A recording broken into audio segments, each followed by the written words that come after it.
8 years old, 27 kilograms, sub-zero temperatures, a blizzard closing in, 5 to 8 inches of snow already on the ground, and more falling every minute. No shelter, no fire, no adult within earshot. The human body at that age, in those conditions, without protection, has a survival window measured not in days, not in hours, in minutes.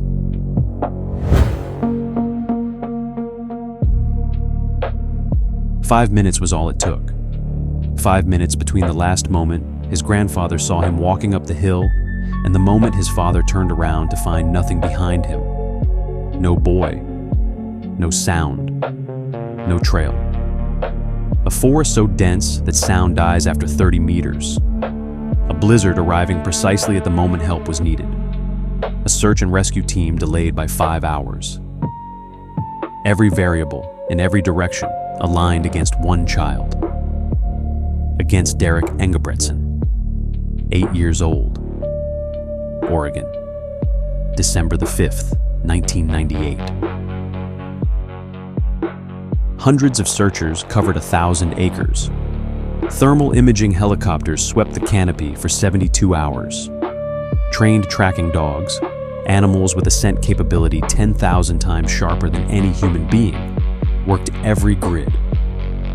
They found no body, no clothing, not one object confirmed as his. The mathematics said Derrick could not have survived that night. The evidence said he had not been found. Those two facts should have told the same story. They didn't. Because the dogs did find something, and when they reached it, every one of them stopped and refused to go any further. What was waiting for them at that spot in the Winema, what was built there, and what was left beside it in the snow, has no clean explanation. Not from the searchers who found it, not from the investigators who documented it, and not from the 25 years of analysis that followed. It has only a shape, a silhouette, something that was there, in the dark, in the cold, and should not have been possible. They called him Bear Boy, not as a nickname invented by adults, but as a name the wilderness itself seemed to have assigned him. Derrick James Engebretson was born on July 5th, 1990, in Klamath Falls, Oregon, into a family that understood the land the way some families understand music, intuitively in the bones. He was a third grader with brown hair and hazel eyes and a cowlick that never quite lay flat. He had small scars on his face from a dog bite, faded to near invisibility, but always there if you looked closely enough. He loved Goosebumps books. He loved mushroom picking. He loved walking the way that children who grow up near wilderness love walking, not as exercise, but as a form of thinking. His father, Robert, said Derrick could cover 20 miles of southern Oregon countryside without complaint. 20 miles. For an 8-year-old. Bear Boy was not a child who got lost easily. The Winema National Forest sits in Klamath County in the high country of southern Oregon, where the elevation climbs past a mile above sea level, and winters arrive without warning or apology. Douglas fir and ponderosa pine grow so close together that even on clear days the light reaches the ground in pieces, broken and scattered like something dropped. In December, the forest smells of cold resin and frozen soil, and the acoustics of the place are unpredictable. A shout swallowed in one direction, amplified in another. The wilderness producing its own silence like a manufactured thing. For the Engebretson family, this was not a strange place. It was a beloved one. Every year, they made the trip from their home in Bonanza to the Rocky Point area to find their Christmas tree. A tradition, a ritual, the kind of thing a family does without thinking because it has always been done. On December 5th, 1998, Robert and his father Bob drove to the forest with Derrick. Derrick carried his own small hatchet, sized for small hands, because part of the tradition was that he helped cut the tree. He wore a blue snowmobile suit, a denim jacket, an Oakland A's t-shirt beneath a black sweatshirt, Navy Route 66 pants, felt-lined camouflage boots, and his Goosebumps gloves. He looked in that moment like a child completely in his element. The afternoon was gray and still. Snow lay on the ground from previous days, new flakes drifting through the trees without urgency. The three of them moved through the forest unhurried. Too thin, too full, wrong shape, maybe this one. While Derrick swung his hatchet at smaller branches along the way. At some point, Robert walked ahead, moving deeper into the trees. It was not unusual. Derrick, walking with his grandfather, saw his father's retreating figure and decided he wanted to catch up. He told Bob he was going to follow his dad's footprints in the snow. His grandfather said yes. Of course he did. It was 20 yards. It was his own father. The footprints were there in the snow, like a dotted line pointing home. Robert stopped walking at around 4 o'clock in the afternoon. He turned. He waited for the sound of small boots behind him. There was only the wind in the upper branches, only snow falling from a bough in soft collapse. He walked back toward his father, and the space between them, where Derrick should have been, was empty. The forest absorbed Robert's voice the way it absorbs everything, selectively, without response, on its own terms. He and his father moved in widening arcs, calling Derrick's name until their throats hurt. Nothing. No answer. No small figure between the trees.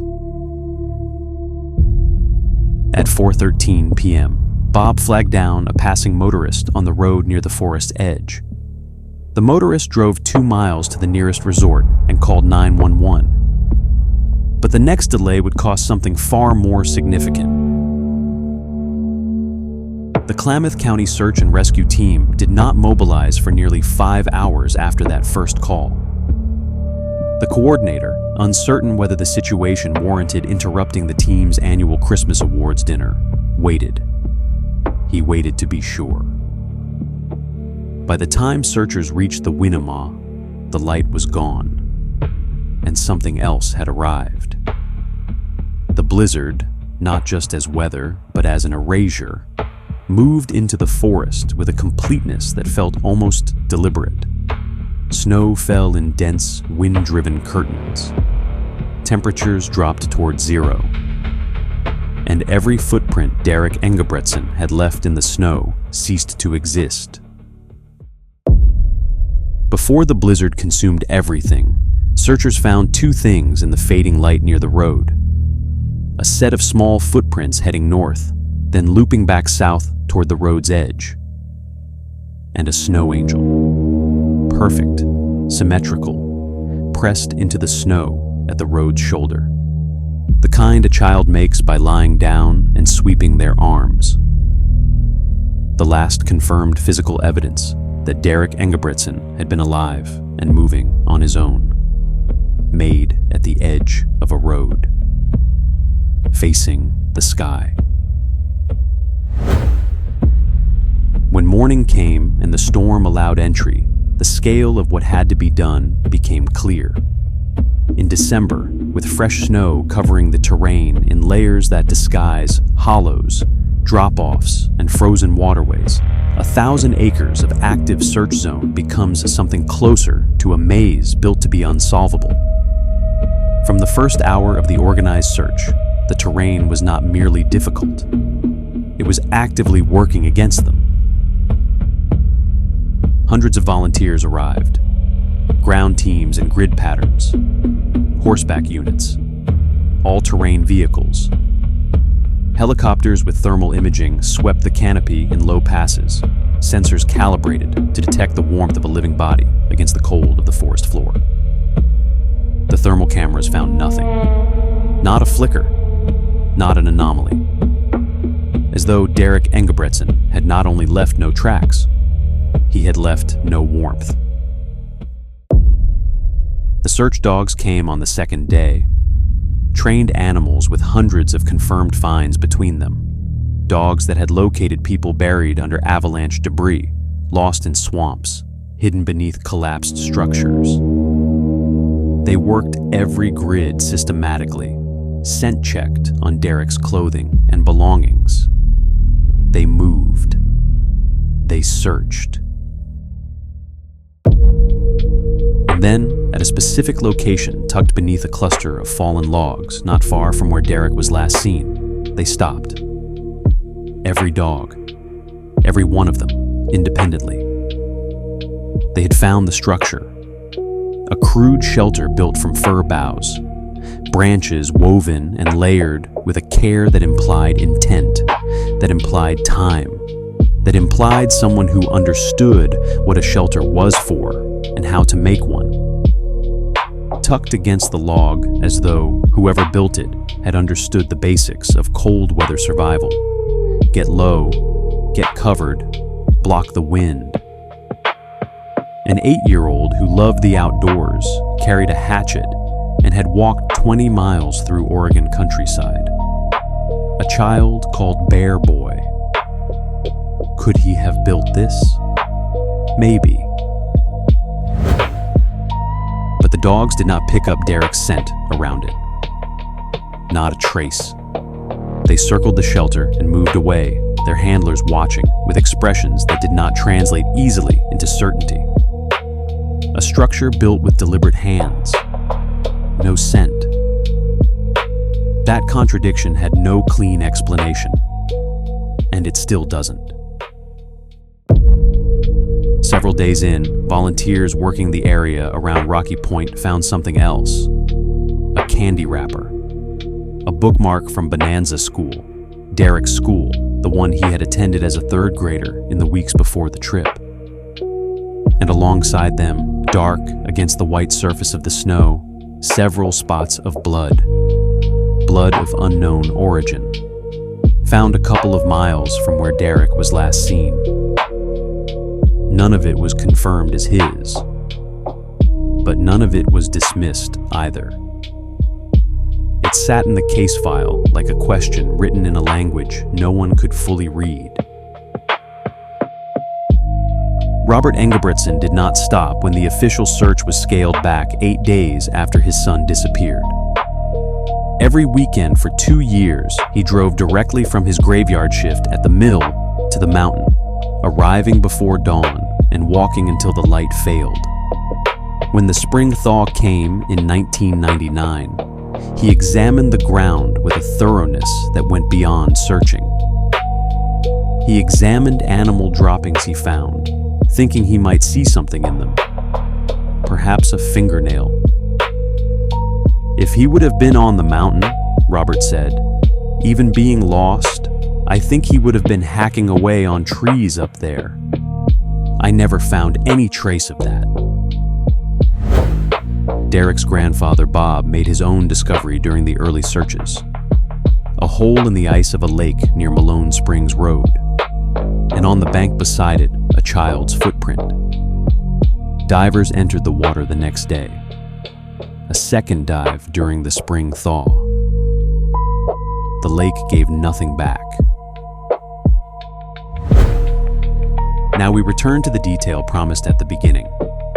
The one buried in the search record that changes the shape of this case when you look at it directly. The fir bough shelter. Branches layered at angles to deflect wind and shed snow, tucked against a natural windbreak. A structure of that functional competence does not happen by accident. It requires deliberate construction. It requires knowledge. Derrick Engebretson was a child of the outdoors, bear boy, accustomed to Oregon wilderness. That is one explanation. But the search dogs, 10,000 times more sensitive than any human nose, trained to find a trace of a person days after they have passed through a location, detected nothing at that site. No skin cells, no breath moisture absorbed into the wood, no scent at all. Which leads to a question the case file does not answer. Who built that shelter? And why is there no trace of the person who built it? There is one more detail from December 5th, 1998 that surfaced later, from a witness on the road near Rocky Point that afternoon.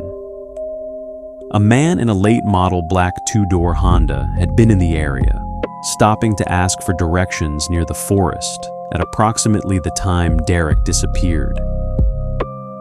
A separate witness reported something they had not considered significant at the time. An adult male on the road near the forest's edge, appearing to struggle with a young boy. The witness did not stop. They assumed it was a father and son, a child not wanting to get in the car. They drove on, and later they would wonder what they had seen. In 2004, investigators publicly named a prime suspect, Frank James Milligan, a former aide in a children's psychiatric ward, by then serving 60 years for abducting a 10-year-old boy, raping him, and slashing his throat. The child had survived. Investigators theorized that Derrick, having made it back to the road, a conclusion supported by the snow angel at the road's shoulder, may have been taken by Milligan. When confronted, Milligan confessed. He offered to lead investigators to Derrick's remains. They searched the location he indicated. They found nothing. Milligan recanted entirely. He has never been charged. He remains a strong suspect. And Derrick Engebretson remains missing. Two theories have defined this case for 25 years. Neither can fully stand. Neither can be discarded. The first, Derrick became lost. Temperatures fell below zero, and even an experienced child could not survive what the Winema produces in December. His remains were dispersed across the years by animals and weather, which is why no clothing was found, no bone recovered, no trace returned. The brutal arithmetic of cold weather survival supports this. But it does not explain the shelter. It does not explain the blood. And it does not explain why the dogs found no scent at a site where someone had clearly worked with their hands to build something meant to keep a person alive. The second, Derrick reached the road. The snow angel is evidence of a child at the road's shoulder, a child who made it out. And at the road, something waited that the forest itself could not have produced. A man in a black Honda, a witness who saw a struggle and drove on. A man who years later would confess and then retract, leaving a silence more disturbing than almost anything the investigation had produced. An inmate who shared a facility with Milligan told police he had bragged about what he did to a boy in Oregon. The evidence points toward the road, not deeper into the trees. And yet neither theory accounts for everything. The shelter with no scent. The blood of unknown origin found miles away. The footprints that looped north and then back to the road. As though someone, or something, led a boy in a wide circle before returning him, briefly, to the edge of the world he knew. In October 1999, graffiti appeared on the wall of a rest area bathroom 290 miles from the forest. The content was never released, but investigators confirmed it was specific to Derrick's case. specific enough that they removed a section of the wall and sent it to a state crime laboratory. It was ultimately deemed a cruel hoax, written by someone who knew enough to wound, and nothing more. Derrick's mother said it suggested her son may have been taken against his will. She did not elaborate on what it said. She did not need to. The Rocky Point area of the Winema receives visitors every December who come to cut Christmas trees, the same as the Engebretson family did in 1998. They walk among the same Douglas firs, breathe the same cold air that carries pine resin and frozen earth. Most of them have never heard of Derrick Engebretson. None of them can see the snow angel pressed into the road's surface on December 5th, 1998, consumed by the blizzard within hours, gone as completely as the boy who made it. Robert Engebretson spent years returning to that mountain, every weekend, every spring. On Derrick's birthdays, the family walked into the forest and tied balloons to a tree. July 5th, year after year, bright against the dark bark of the firs. 25 years on, the case remains unsolved. No remains, no clothing, no hatchet. Not a single object confirmed as Derrick's returned from wherever he went. The forest does not explain itself. It existed before Derrick Engebretson, and it exists after him, indifferent to the grief of his family, the files of investigators, and the theories of people who have spent decades trying to understand what happened in that half hour of a December afternoon when a boy followed his father's footprints into the snow. Somewhere in that forest, or somewhere beyond it, is the answer. Written in the placement of a shelter, in spots of blood on snow that has since melted 1,000 times, in graffiti that authorities chose never to release. The trees know what that answer is. They knew on December 5th, 1998, and they know now. But the trees don't talk. They never have. And perhaps that is the cruelest thing the wilderness has ever done to the people who loved Bear Boy, not taking him, keeping the secret. Derrick vanished, leaving behind a structure no one can fully explain, and blood in the snow that was never identified, traces of an encounter without enough substance to answer the only question that has ever mattered. But what happens when the physical evidence of a disappearance doesn't appear during the search? When hundreds of trained eyes find nothing, and then materializes years later in an area already combed by every tool available? When the forest gives something back, but on its own terms, at a moment no one expected, in a way that opens more questions than it closes? That case is coming next. And it will make you look at cold cases and at forests very differently.